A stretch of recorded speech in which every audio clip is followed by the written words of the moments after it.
Okay guys, सबसे पहली चीज़ research के अंदर एक और चीज़ जो है बहुत इम्पोर्टेंट होती है। उसमें हम ये कहते हैं हाइपोथेसिस।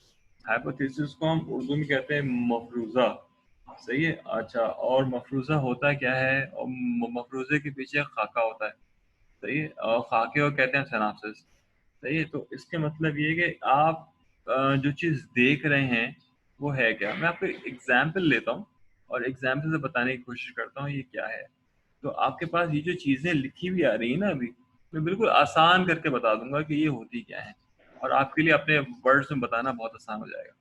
अच्छा, तो इसके अंदर क्या है? सबसे पहले एक एग्जाम्पल बताता हूँ आपको। मैं एक टेलर की शॉप पे गया था, जो कपड़े वगैरह सीते ना टेलर, उसकी शॉप पे गया था। तो उसके लिए जो है जाहिर सी बात है, मेरी मिसेस के साथ में गया था, उनको कुछ चीज़ें बनवानी थी अपनी। तो उनके बराबर में एक लड़की खड़ी हुई थी, और वो काफ़ी देर से जो है वो, हम वेट कर रहे थे ये लड़की जाए तो फिर हम अपना बताएं। तो वो लड़की बहुत देर से जो है बता रही थी कि ऐसा सूट होता है, ऐसा सूट होता है। इसके अंदर जो है वो एक एक वो इलास्टिक होती है, कमर में बंधी हुई होती है, फिर वो इस तरह से नेक पे होता है, इस तरह से। काफ़ी देर से जो है वो, मगर वो साहब जो थे वो काफ़ी एजेड थे, जो टेलर थे। वो समझ नहीं पा रहे थे। वो दोबारा पूछ रहे, बेटा क्या होता है? तो कह रही थी, नहीं अब ऐसा पजामा होता है, वो पजामा और शर्ट सिले हुए होते हैं आपस में, उसमें इलास्टिक होती है, फिर वो हाथ के अंदर जो स्लीव्स हैं उसके अंदर भी इलास्टिक लगी हुई होती है, इस तरह से होता है, उस तरह। बहुत देर से वो बताती रही, और ये कि काफ़ी देर तक बताने के बाद भी वो समझ नहीं पाए। हमें तकरीबन 15-20 मिनट हो गए खड़े हुए, कि हो गया, वो लड़की जो है वो बता नहीं पा रही थी कि क्या है क्या नहीं। तो पॉइंट ये था कि वो जो साहब थे, उन्होंने वो ऐसा सूट कभी लड़कियों के साथ देखा ही नहीं था। उन साहब को पता ही नहीं था कि भाई ये चीज़ इस तरह से होती है कि नहीं होती। फिर मैंने क्या किया कि अपना मोबाइल निकाला, और निकालने के बाद मैंने उसको दिखाया, उस गर्ल को। मैंने कहा, आप ये तो नहीं कह रही? तो उसने कहा, हाँ हाँ, मैं ऐसा ही होता है। तो असल में वो डांगरी कह रही थी। डांगरी जो है वो आपके पास क्या होता है, ये पेट्रोल पंप पे नहीं होते आपके पास पेट्रोल भरने वाले? तो एक सूट पहने होते हैं, या आपके लेबर क्लास जो होती है, एक सूट पहनती है जिसके अंदर जो जीन्स होती है वो पूरी की पूरी सिली हुई होती है। उसका टॉप जो है उसके लोअर के साथ सिला हुआ होता है, और उसमें एक बेल्ट लगी हुई होती है, उसको हम डांगरी कहते हैं। तो ये तो काफ़ी देर से ही बोल रही थी कि वो इस तरह की चीज़ होती है, उस तरह की चीज़ होती है, वो बता नहीं पा रही थी। तो इसका मतलब ये है कि आपकी जो रिसर्च है, आप जो एक्सप्लेन करना चाह रहे हैं, अगर उसको सिंपल वर्ड्स में आप बताएँगे अपने ऑडियंस को, अपने रीडर को, तो आपकी रिसर्च की एक्सेप्टेंस जो है हमेशा हाई रहेगी। और वो एक्सेप्टेंस हाई रहेगी तो उसकी साइटेशन भी हाई रहेगी। साइटेशन के माने ये कि दुनिया उस रिसर्च को मानेगी और आपकी बात समझ जाएगी। और अगर आपने चीज़ को, जो मैंने अभी बताया, जैसे उस गर्ल की एग्जांपल ली थी कि वो काफ़ी देर से बताने की कोशिश कर रही थी मगर बता नहीं पा रही थी। अगर वो ड्राइंग जो है वो उन बड़े साहब को शेयर करवा, टेलर को शेयर करवा देती कि सर इस तरह से जो है वो सूट होता है, तो आसानी हो जाती। तो मैंने भी क्या किया, मैंने कोई नई चीज़ नहीं की। मैंने मोबाइल से जो है उसका दिखाती, इस तरह की बात कर रही हैं आप? उसने कहा, हाँ, मैं इस तरह की बात कर रही हूँ। अब जो डिबेट 20 मिनट तक हो रही थी, हम उसके एंड रिजल्ट पे नहीं पहुँच पा रहे थे। वो हमें कुछ सेकंड्स लगे उसको एंड रिजल्ट पे आने के लिए। तो जो टेलर थे उन्होंने भी कहा, ओके, ओके, डांगरी सीनी है बेटा। तो वो आपके पास वो डांगरी, उनके लफ्ज़ों में वो पहचानते थे डांगरी, मगर गर्ल्स के नाम के हिसाब से उसको पुश अप सूट कहते हैं मेरे ख़्याल से, या कुछ ऐसा ऐसा कुछ कह रहे हो। बता रही थी, मुझे याद नहीं है अब नाम क्या होता है उसका। मगर ये कि वो सूट की बात है, इस तरह से होता है। तो पॉइंट ये है कि रिसर्च आप जो कर रहे हैं उस वेल एंड गुड, बहुत अच्छी research. The point is that उसको दूसरा बंदा कैसे समझता है। अगर वो आपके आपके साथ जो ऑन बोर्ड है वो स्टूडेंट, या आपका रीडर है, तो आपके लिए काम करना काफ़ी आसान है। और अगर वो आपके साथ ऑन बोर्ड नहीं है, आपके लिए काम करना काफ़ी ज़्यादा मुश्किल है। तो ये मैं रिसर्च से रिलेटेड बताया था। और जो नंबर 2 ये कि हाइपोथेसिस। हाइपोथेसिस जो है आपके पास क्या होता है, एक ऐसे स्टेटमेंट होती है जिसके अंदर आप ये बताते हैं कि डिपेंडेंट और इंडिपेंडेंट वेरिएबल्स होते क्या हैं, किस तरह से बात कर रहे होते हैं, क्या कुछ होता है। मैं ऐसा करता हूँ कि इसको थोड़ा दिखा भी देता हूँ, और ये वीडियो मैं आपको शेयर करवा दूंगा। अ, मेरा यूट्यूब चैनल है अदनान आलम खान के नाम से। तो मैं इस पे आपको ये वीडियो जो है मैं आपको शेयर करवा दूंगा, तो आप उसको देख भी सकते हैं क्या है क्या नहीं। अच्छा, हाइपोथेसिस होता क्या है? ये मैं अपना जब स्टेटस लगाऊंगा ना, तो मुझे बहुत आसानी हो जाती है। हाइपोथेसिस जो है उसके अंदर होता है ये y,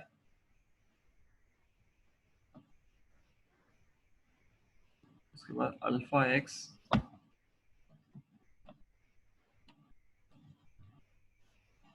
प्लस बीटा। सही है, आपके पास ये चीजें होती है। अच्छा, इसके अंदर आपके पास ये x जो है वो आपके पास कहलाता है इंडिपेंडेंट। जो x जो है हमारे पास कहलाता है वो इंडिपेंडेंट कहलाता है। x is equal to independent variable कहलाता है। सही, ये इंडिपेंडेंट वेरिएबल कहलाता है। अच्छा, और y जो है हमारे पास कहलाता है डिपेंडेंट।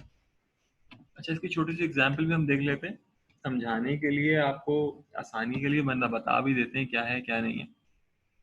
सही है। फॉर एग्जाम्पल हम एग्जाम्पल बहुत आसान से लेते हैं। अब आपके पास क्या है, आपके पास क्या है, एक हम सेल्स का मॉडल ले लेते हैं।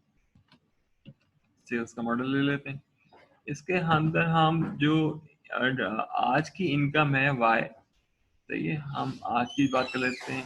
वाई इज इक्वल टू, अच्छा इसके अंदर आपके पास क्या है। अब आप बर्गर की एग्जांपल अगर लें, एक एग्जांपल मैं लेना चाह रहा हूँ। अगर आप बर्गर की एग्जांपल लें तो बर्गर आप लेट से एक ही बर्गर बनाते हैं और वो अंडे वाला बर्गर बनाते हैं। क्योंकि एग्जांपल ले रहा हूँ फॉर एक्सप्लेनेशन ओनली। वो उस पे जो आपके पास जो कॉस्ट आती है उसके पास जो आपके पास कॉस्ट आती है मिसाल के तौर पे 30 रुपए आती है। एक्स क्या है आपके पास, वो सेल्स हैं, कितने सेल हुए। अच्छा, और प्लस क्या है हमारे पास, जो आपके पास मिसलेनियस कॉस्ट है जिसमें रेंट हो गया और चीज़ें हो गई वो आपके पास आ गई, वो अलग एक कॉस्ट होती है प्लस बीटा। तो ये एक अलग कॉस्ट होती है, वो आपके पास आ गई। लेट से वो वाली कॉस्ट हमारे पास आ गई 10। फॉर इंस्टेंट मैं एग्जाम्पल ले रहा हूँ उसको समझाने के लिए। अब आपने क्या किया आज के दिन, यानी कि आपने 27 के अंदर आपने जो सेल किए बर्गर्स, वो आपके पास आपने 100 सेल कर दिए, 50 सेल कर दिया आपने। तो आपने कमाया कितना। सही है। तो आपके पास देखिए 30 रुपीज तो आपकी कॉस्ट आ रही है। आपकी कॉस्ट कितनी हुई, तो हम इसको कह देते हैं y in terms of cost. आपने पैसे खर्च कितने किए, आपने यह क्या किया 30 रुपीज आप एक बर्गर पे इन्वेस्ट कर रहे हैं, मल्टीप्लाई बाय आपने जो आज के दिन बर्गर सेल किए 50 सेल किए। और इसकी जो मिसक्लेनियस कॉस्ट है हमारे पास, डिफरेंट डिफरेंट जो कॉस्ट है हमारे पास, वो आ रही है 10। जो फिक्स कॉस्ट हम कहते हैं वो 10 है। अब आपने जो आज के दिन जो इन्वेस्ट किया, या आपने इसमें क्या किया, कॉस्ट आपने लगाई, या आपने पैसा जो लगाया वो लगाया 1500 प्लस 10 इज इक्वल टू 1510। और आपने ये बर्गर जो आपने जो सेल किया, लेट से एक बर्गर आप बेच रहे हैं 60 रुपीज पे, मैं एग्जाम्पल ले रहा हूँ उसे समझाने के लिए। तो आपके पास आपने सेल किया, अब इसके अंदर आपके पास दो चीजें होती हैं। इसको हम कहते हैं P of X is equal to R of X minus के सी ऑफ एक्स। अच्छा, ये वाली जो चीज है हमारे पास कॉस्ट वाली, ये कहलाती है सी ऑफ एक्स। जिसे समझाने के लिए अभी मैं आपको रिसर्च का सिर्फ बताने के लिए मैं एग्जांपल ले रहा हूँ।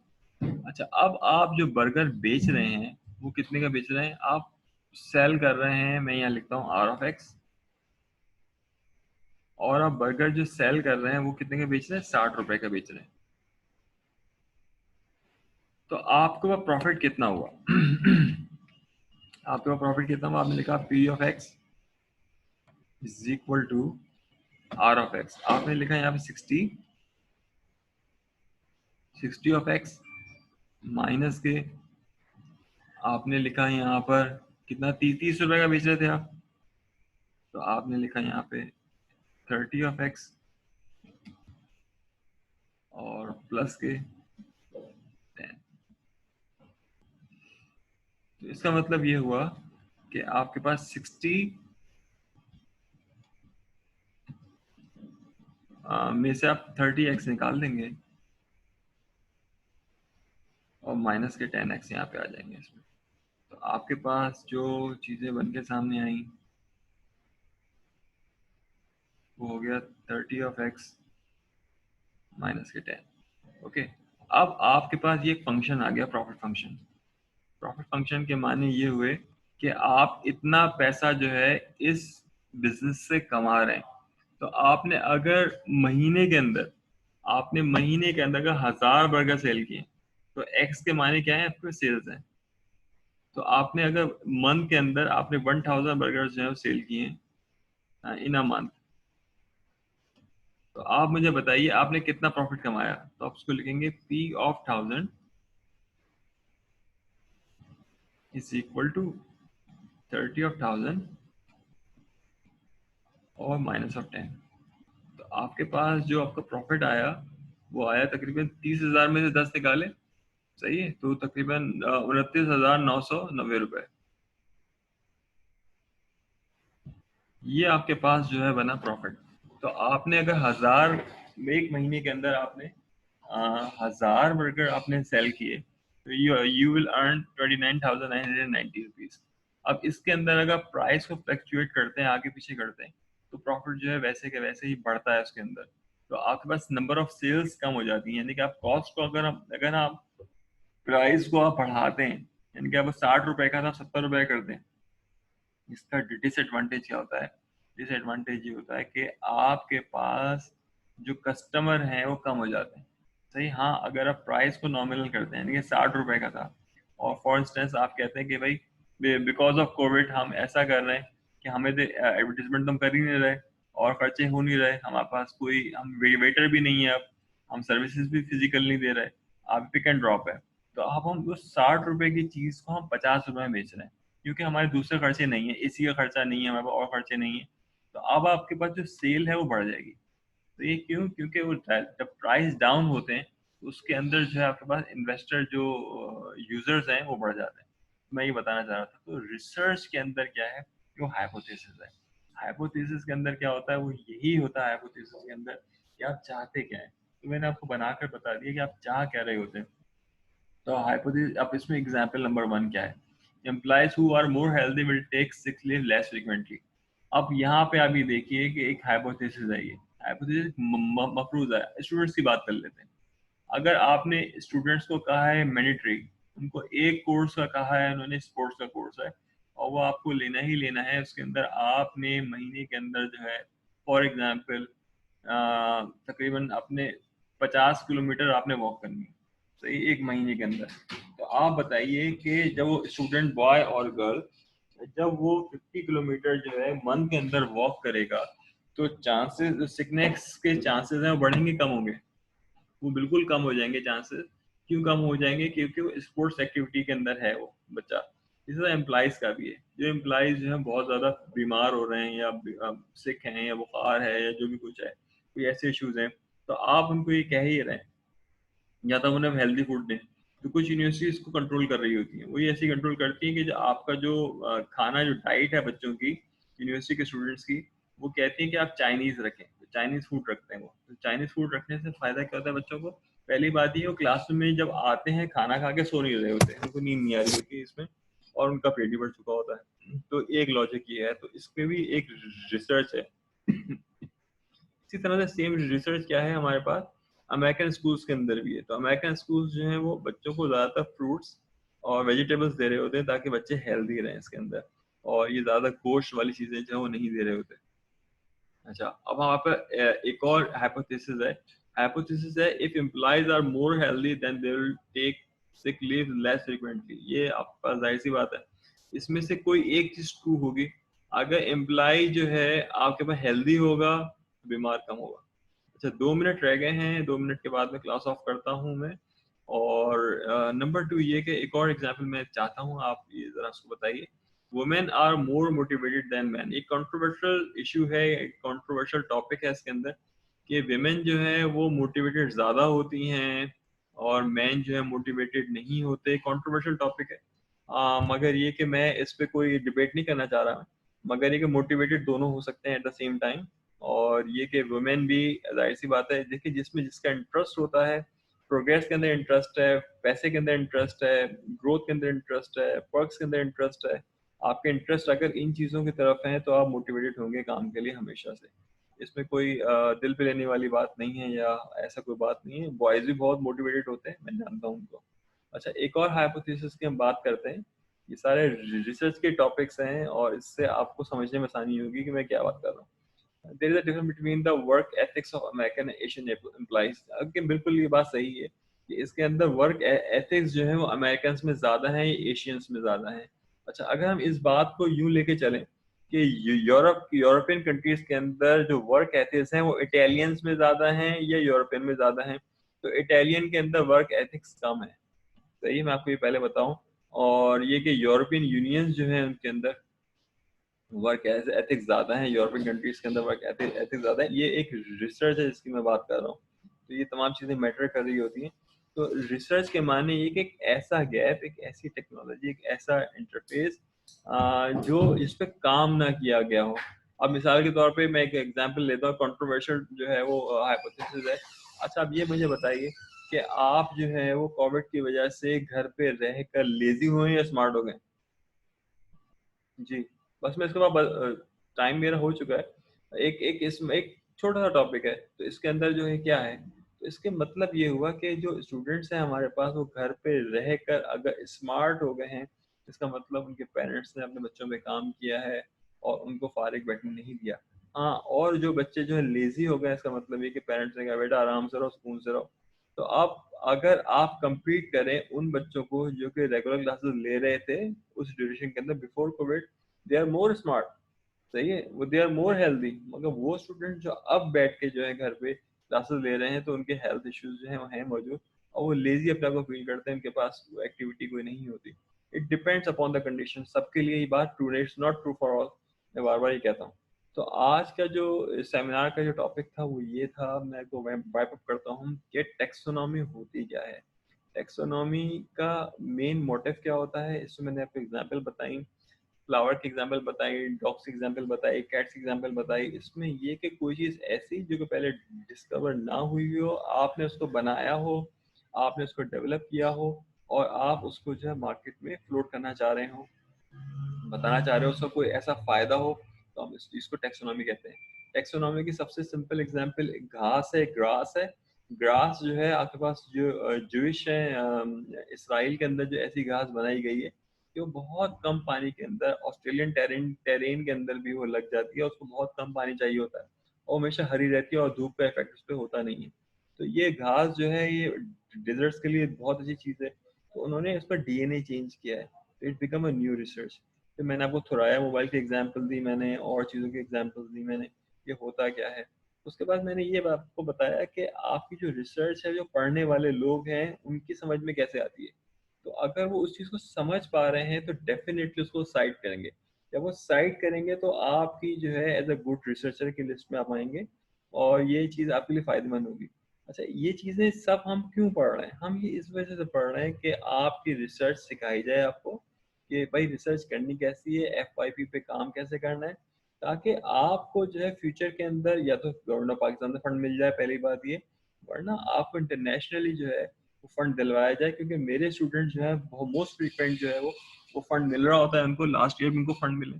तो ऐसा नहीं तो काफ़ी स्टूडेंट्स को फंड मिल रहा होता है, वो गैप एनालिसिस पे काम करते हैं, टेक्सोनॉमी पे काम करते हैं और सॉफ्टवेयर्स को बनाते हैं। तो मैंने एक और एग्जांपल ली मैंने आपको फेसबुक की। तो मैं जब एससीआई पढ़ा रहा था तो मैंने बच्चों को ये कहा कि आप जो है एक को कहा फेसबुक पे, एक को कहा लिंक्डइन पे, एक को कहा इंस्टाग्राम पे, मैंने कहा इनके इंटरेक्शन को देखें और ये एससीआई के 10 रूल्स हैं, इनको आप इस पे मैप करके बताइए। तो बच्चों ने तकरीबन 2 या 3 महीने लिए और करने के बाद उन्होंने मुझे बताया कि सर इसमें रूल लगा के अब इंटरफेस ऐसा बन रहा है। तो मैंने कहा ये बहुत ही अच्छी चीज़ है और उससे मुझे भी बहुत अच्छा लगा, मुझे काम करना आसान हुई। अब ये चीज़ें जब उन्होंने ये बनाई तो अब जैसे ही उनका ग्रेजुएशन होगा तो मैंने इनको कुछ चीज़ें प्रोवाइड की हैं कि आप वहाँ लिखें, फेसबुक वालों को लिखें कि आपका इंटरेक्शन ऐसे इम्प्रूव हो सकता है। तो जैसे ही वो चीज़ें वहाँ पे जाएँगी तो definitely they will get very good job over there. तो ये हम लॉजिक इस पे अप्लाई कर रहे होते हैं। उसके बाद जो है हमने इंटरेक्शन के बाद हम आए हाइपोथेसिस पे। हाइपोथेसिस होता है मफरूज़ा। मफरूज़ा के माने ये कि आपको ख़्याल है, आपका कोई आइडिया है, वो आइडिया को आप जो लिखते हैं, सही है, उसको कहते हैं खाका। खाका को इंग्लिश में कहते हैं सिनॉप्सिस। तो सिनॉप्सिस के अंदर क्या होता है, आप बताते हैं कि पहले यूँ होगा, पहले यूँ होगा, फिर यूँ होगा। अच्छा, सिनॉप्सिस के अंदर आप बताते हैं हाइपोथेसिस, हाइपोथेसिस के अंदर आप बताते हैं डिपेंडेंट वेरिएबल और इंडिपेंडेंट वेरिएबल। इसके अंदर मैंने आपको एक मैथमेटिकल इक्वेशन बताई थी। इसके अंदर होता क्या है, एक इंडिपेंडेंट वेरिएबल होता है, एक डिपेंडेंट वेरिएबल होता है। अब मैंने एक एग्जांपल ली एक बर्गर शॉप की।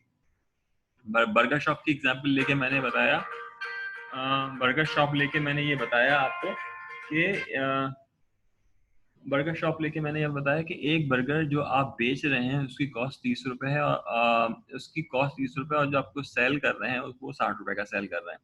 और आपके पास मिसलेनियस फिक्स कॉस्ट है, मैंने यहाँ 10 रुपए लगे ही समझाने के लिए, वरना कॉस्ट ज्यादा होगी, दुकान का खर्चा होगा, बिजली का बिल होगा, ये फिक्स कॉस्ट कहलाई होती है। तो हमने जब उसको कैलकुलेट करके निकाला तो हमें पता लगा कि अगर हमने महीने के अंदर 1000 बर्गर जो है वो सेल किए हैं, और एक बर्गर की कीमत जो है वो जो आप बेच रहे हैं 60 रुपए की, और आपकी कॉस्ट भी 30 रुपए आ रही है, तो आपने तकरीबन 29,990 रुपए कमाए उस महीने। सही है, तो आपने प्रॉपर इसका रिजल्ट बना कर दिया कि ये ऐसा ऐसा है। अगर आप ईगर होंगे, मैंने आपको ये बताया कि बिजनेस के अंदर जो रिसर्च करते हैं तो उसमें आप क्या बताते हैं, तो बिजनेस की रिसर्च में आप ये बता रहे होते हैं कि भाई आपका एसी नहीं चल रहा, आपकी कुर्सियां नहीं चल रही, कुर्सियां नहीं यूज हो रही हैं, आपका पंखे नहीं चल रहा है, आपके पास वेटर्स नहीं है, आपके पास लोग कम है, तो आपने वही बर्गर की कीमत जो आप 60 रुपए बेच रहे थे, अगर आपने उसकी 50 रुपए कीमत कर दी है, प्राइस कर दी है, तो उससे फायदा क्या होगा कि आपके पास नंबर्स ऑफ बायर्स जो है बढ़ जाएंगे, कहेंगे यार पहले जितनी की तब इतनी की है, तो उससे फायदा होगा। अगर हम जितनी प्राइस को, जितना हम अपना प्रॉफिट मार्जिन कम करेंगे, उतना आपका प्रॉफिट बढ़ेगा। तो ये आज का जो है टॉपिक्स थे जो मैंने आपको बताए, आई होप आपने इसको एंजॉय किया होगा, इसको समझा होगा, और इंशाल्लाह एज पर गाइडेंस और डिपार्टमेंट की गाइडेंस के हिसाब से इंशाल्लाह हम कमिंग क्लास के अंदर जो है इसको बनाएंगे। ये मेरा यूट्यूब चैनल जो है मैं आपको दिखा देता हूँ, फिर उसके बाद इसकी रिकॉर्डिंग हम खत्म करते हैं। अ, सर सर आप एलएमएस पे लिंक डाल दें अपनी। जी जी बेटा, ऐसे ऐसे ही करूँगा मैं, ऐसे ही करूँगा मैं। तो यूट्यूब चैनल है मेरा,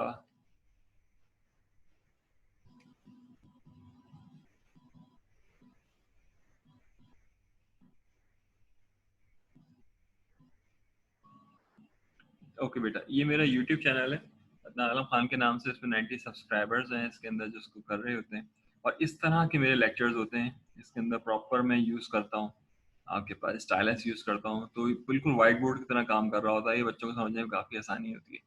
सही है, तो इसका लिंक वगैरह भी मैं एलएमएस के अंदर मैं डाल दूंगा, तमाम चीज़ें। तो कोई क्वेश्चन हो, कुछ मज़ा आया हो, कोई नया लगा हो, तो मुझे ज़रूर बताइएगा, ताकि आपको थोड़ा सा आइडिया भी हो जाए। कोई नई चीज़ आप चाह रहे हो कि ऐसा हो सकता है, तो मुझे बताइएगा, ताकि हम उस चीज़ को कर लें। ठीक है, ओके, इंशाल्लाह हम इसको साइन ऑफ करते हैं, and I hope we will get for physical classes soon, I hope. Okay, thank you so very much for your time. Okay guys, अल्लाह हाफिज़।